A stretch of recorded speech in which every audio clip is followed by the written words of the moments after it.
ఉద్యోగ సంఘాల సమస్య కోసమే సోమాజిగూడ ప్రెస్ క్లబ్లో సమావేశాన్ని ఏర్పాటు చేసుకున్నారు. సో మాట్లాడదాం, మనతో పాటు స్వామి గౌడ్ ఉన్నారు. సార్, ఎట్లా చూస్తారు ఉద్యోగ సమస్యలు? అసలు ఏంటి, ఏం జరుగుతుంది? మేము రాష్ట్ర ప్రభుత్వానికి విజ్ఞప్తి చేస్తున్నాం. ఇవి ఉద్యోగుల సమస్యలు. ఉద్యోగులు రాష్ట్ర ప్రభుత్వంలో ఒక భాగం, మేము ప్రజల్లో ఒక భాగం. కానీ రాష్ట్ర ప్రభుత్వం ఉన్న పలంగా ఎప్పుడు మేము ఊహించినటువంటి శరాఘాతంలాగా జరిగింది సీఎం గారి స్టేట్మెంటు. ఆయన ఆవేదన వ్యక్తం చేసేది ఉంటే సంఘాలను పిలుచుకొని లోపల మాట్లాడి వ్యక్తం చేయాలి. కానీ ఏకంగా ఆయన బయటకు వచ్చి పేపర్ స్టేట్మెంట్ ఇచ్చి ఏ సంక్షేమ పథకం ఆపి మీకు డబ్బులు ఇవ్వమంటారు, జీతం ఇవ్వమంటారని అడగటం, ప్రజల నుంచి మమ్మల్ని వేరు చేయటం. ఈ ప్రజల నుంచి వేరు చేసి రాజకీయ నాయకులు ఈ విధంగా మాట్లాడితే రేపు ప్రజలు దాడులు చేసే ప్రమాదం ఉంది. ఇప్పటికీ 18,000 కోట్లు ఈ ఉద్యోగులే కదా కలెక్షన్ చేసుకొచ్చి ట్రెజరీలో కడుతున్నారు. మరి ఉద్యోగులు మీకు కాకుండా ఎట్లా పోయారు?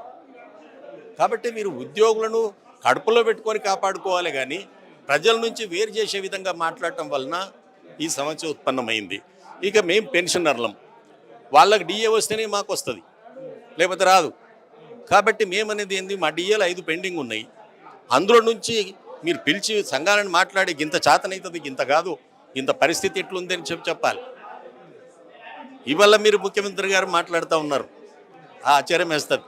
ఏ సంక్షేమ పథకం ప్రజలు దాపి మీకు జీతాలు ఇవ్వాలని నేను అడుగుతూ ఉన్నాను ఈ రాష్ట్ర ప్రభుత్వాన్ని. మీరు ఏ పథకం ఆపి అందాల పోటీలు నిర్వహిస్తూ ఉన్నారు? ఒక పక్కన రాష్ట్రం దివాలా తీసి చెప్పారు, అప్పు పుడతలేదన్నారు. మరి అందాల పోటీలు ఎక్కడి నుంచి నిర్వహిస్తూ ఉన్నారు? బ్రాండ్ తప్పేం లేదు, బ్రాండ్ ఇమేజ్ పెంచండి. కానీ రాష్ట్రం దివాలా తీసినప్పుడు బ్రాండ్ ఇమేజ్ ఏంటి? నీ ఇల్లు ఇంట్లో తిండికి గతలేదు, బయట 50 మందిని తీసి నువ్వు బిర్యానీ పెట్టడం ఏంది అని అడుగుతున్నాను నేను. ఓ పక్కననేమో ₹1 అప్పించటోళ్ళు లేడి ఊర్లాంటివి, ఇంట్లో తినడానికి తిండి గింజలు లేవంటివి, 50 మందిని బయట వాళ్ళని పిలిచి నువ్వు బిర్యానీ తినబెడుతుంటే మమ్మల్ని పక్క రాష్ట్రంలో మమ్మల్ని ఏమనుకుంటారు? తెలంగాణ దివాలా తీసిందా రాష్ట్ర ముఖ్యమంత్రి చెప్పిండు అనుకోరా? మీరు దివాలా తీసిన సంగతి లోపటింట్లో పిల్లలను పిలుచుకొని చెప్పండి, మాట్లాడండి.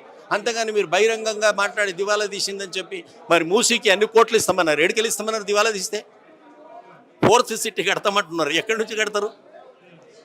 ఇవన్నీ ఆలోచించాలి. అందుకే మేము అనేది ఏంటంటే, ఈ స్కీములు చేయడంలో మేము ప్రభుత్వం తప్పడం లేదు. తప్పకుండా బ్రాండ్ ఇమేజ్ పెరగాలి, తెలంగాణ కల్చర్ డెవలప్ కావాలి, చాలా సంతోషం. కానీ మమ్మల్ని కూడా దాంట్లో భాగస్థులం చేయండి, మాకు ఇచ్చేది ఇవ్వండి. మేము దాపెట్టుకున్న డబ్బులు మీ వద్ద ఉన్నాయి ఏపీజీఎల్ఐగా. మేము పెట్టుకున్న డబ్బులు కూడా మా గవర్నమెంట్ రిటైర్మెంట్ బెనిఫిట్ రాకపోగా మా డబ్బులు రావటం లేదే. కష్టంగా ఉన్నది, అప్పు కూడా పుడతలేరు. ఎక్కడికైనా అడిగిన ప్రశ్నే, అప్పే పుడతలేదు, దివాలా తీసింది. మరి మీరు అందాల పోటీలు ఎట్లా చేస్తున్నారు? ఇంట్లో కొడుకు తిండి పెట్టనికే, రొట్టె ముక్క పెట్టనికే లేదు, బయటోనికి బిర్యానీ ఎట్లా తెచ్చి పెడుతున్నారు? దయచేసి ప్రభుత్వం చెప్పాలి ఆన్సర్. ఎందుకు వచ్చింది అనుకోస్తారు? అంటే గతంలో స్టార్టింగ్లో అది ప్రభుత్వం చెప్పాలి. మాకెట్ట తెలుస్తుంది? మేము రిటైర్ అయినాం, ఇళ్ళలో వండుకున్నాం, షుగర్ పేషెంట్లం. అది మాకెట్ట తెలుస్తుంది? మా కడుపు ఎక్కడ మండింది? మా ఉద్యోగులను కామెంట్ చేయడం వల్ల మేము అంతేకమయ్యాం. అంతకు తప్పించి మాకు ఏ రాజకీయ ఎజెండా లేదు. నేను చెప్పాను కదా, ముందుగా ఉద్యోగ సంఘాలను పిలిచి వారితో సమన్వయం చేసుకోండి, డిఎల్ రిలీజ్ చేయండి, పిఆర్సీ ఎప్పుడు వేస్తారో వాళ్ళతో మాట్లాడండి. రూపాయి లేనటువంటి డిమాండ్స్ కొన్ని ఉన్నాయి, 34 డిమాండ్ రూపాయి ఖర్చు లేని, వాటిని పరిష్కరించండి. ఇవన్నీ మీరు ఇంటి పెద్దగా పిలిస్తే పరిష్కారం అయ్యేటివి. మీరు ఆ విధంగా మాట్లాడటం వల్ల ఇది ఇంత సమస్య అయింది. ఇది అందుకే ఇప్పటికైనా కూడా మీకు లౌక్యం తెలుసు, వాళ్ళని పిలవండి, మాట్లాడుకోండి. సంఘాలు ఉన్నాయి, మేము సంఘాల మధ్యలో జోక్యం చేసుకోం, చర్చలకు పోవద్దని మేము చెప్పేటోళ్ళం కాం. మేము చెప్తే వాళ్ళు ఏమి ఊరుకోరు.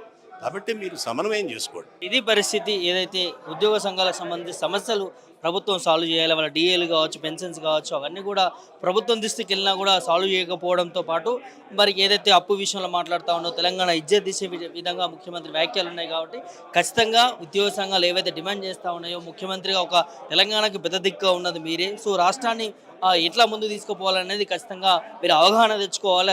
అవగాహన తెచ్చుకొని ఉద్యోగ సంఘాలు ఏవైతే డిమాండ్ చేస్తూ ఉన్నారో అవి ఖచ్చితంగా అమలు చేయాలని చెప్పి కూడా ఉద్యోగ సంఘ నాయకులు అడుగుతున్నటువంటి అంశాన్ని చూస్తూ ఉన్నాం. వీడియో జర్నలిస్ట్ షోతో ప్రభాకర్ రెడ్డి, సోమాజిగూడ ప్రెస్ క్లబ్ నుంచి హైదరాబాద్.